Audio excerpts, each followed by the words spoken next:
Hi friends, आज की date में हेल्थ पॉलिसी और टर्म पॉलिसी बहुत ज़रूरी है सभी के लिए। इस वीडियो में मैं आपको बताऊंगा कि हेल्थ पॉलिसी के अंदर कैशलेस आई ट्रीटमेंट के क्या स्टेजेस होते हैं, उसकी क्या प्रक्रिया होती है, ताकि जब आप हॉस्पिटल जाएं तो एक इन्फॉर्म डिसीज़न ले सकें। तो इसमें हमें ये समझना होगा कि जो भी हेल्थ पॉलिसी है आपकी, उसके अंदर एक सम अश्योर्ड होता है जो कि 5 लाख, 10 लाख और 15 लाख, 20 लाख, 1 करोड़ तक भी मिलने लगा है। बट जब आप आई सर्जरी के लिए जाते हैं तो नॉर्मली उसके अंदर पर आई कोई अमाउंट की फ़िक्स कैपिंग होती है। वो 20,000 भी हो सकती है, 50,000 भी हो सकती है और 1 लाख तक भी हो सकती है। वो आपकी पॉलिसी पे डिपेंड करता है। इस चीज़ को कैपिंग कहते हैं, जो कि आपको हमेशा पता होनी चाहिए पॉलिसी लेते टाइम। दूसरा, कोई भी हॉस्पिटल जो आपको कैशलेस सुविधाएं प्रदान कर रहा है, उसको भी अप्रूव्ड नेटवर्क हॉस्पिटल का एक पैकेज मिलता है कोई भी इंश्योरेंस कंपनी द्वारा, जिसे ANH पैकेज कहते हैं। वो अस्पताल आपको उसी अमाउंट के हिसाब से कैशलेस सर्विसेज दे सकता है, तो आप हॉस्पिटल से अपना ANH पैकेज भी जान सकते हैं।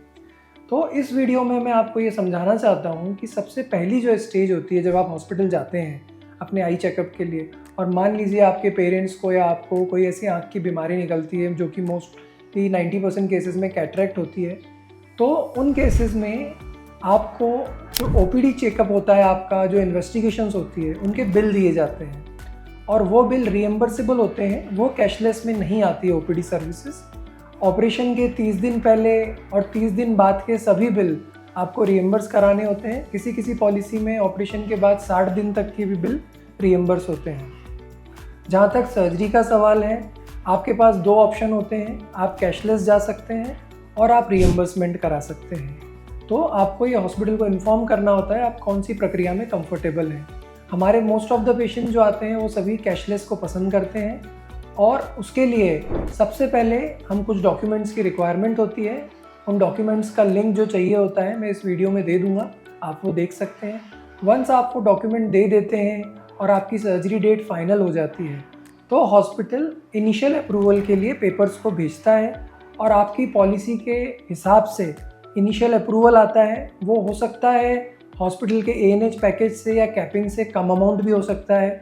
अगर आप कंपनी पे या एजेंट पे थोड़ा प्रेशर डालते हैं तो हो सकता है वो कंप्लीट अमाउंट भी इनिशियल अप्रूवल में दे दे। और नॉर्मली अगर ये अमाउंट कम होता है तो हॉस्पिटल आपसे वो डिफरेंस अमाउंट कैश में या ऑनलाइन लेते हैं, आपसे लिखित में लिखवाते हैं कि हम ये एक्स्ट्रा अमाउंट इसलिए दे रहे हैं क्योंकि हमारे टोटल अमाउंट में से कम अमाउंट अप्रूव हुआ है इनिशियली। ऑपरेशन होने के बाद डिपेंडिंग ऑन कौन सा प्रोसीजर करा गया है, उसके बाद फाइनल अप्रूवल के लिए भेजे जाते हैं बिल सारे, जिसमें लेंस का भी बिल होता है और आपका फाइनल अप्रूवल आता है। कभी कभी इसके अंदर ये देखना होता है कि कहीं कोई को पेमेंट हो, आपका कोई सब लिमिट हो, तो वो आप पहले से जान लें, वरना आपके इनिशियल अप्रूवल या फाइनल अप्रूवल के अंदर को पेमेंट्स या कोई सब लिमिट होती है तो उसका भी डिटेल आ जाता है। देन फाइनल अप्रूवल आने के बाद हॉस्पिटल आपको जो एक्स्ट्रा अमाउंट आपसे लिया है और आपके जो पैकेज के अनुसार पैसे लिए हैं, उस हिसाब से आपका सेटलमेंट करता है, आपको अमाउंट रिटर्न करता है और फिर आप डिस्चार्ज हो जाते हैं हॉस्पिटल से। लेकिन वो पैसा हॉस्पिटल के पास जब आता है उसे कहते हैं फाइनल सेटलमेंट, जो कि महीने 2 महीने में आता है। तो इस बीच आप डॉक्टर को दिखाते भी हैं तो डॉक्टर आपको अपडेट करता रहता है। तो आई थिंक इस वीडियो के थ्रू आपको ये जानकारी मिली होगी कि किस तरह से कैशलेस सुविधाओं का लाभ लिया जाए। आपके कोई कन्फ्यूजन्स हो, कोई क्वेश्चंस हो तो आप इसमें कमेंट कीजिएगा, मैं आपको डिटेल में उसका आंसर दूंगा।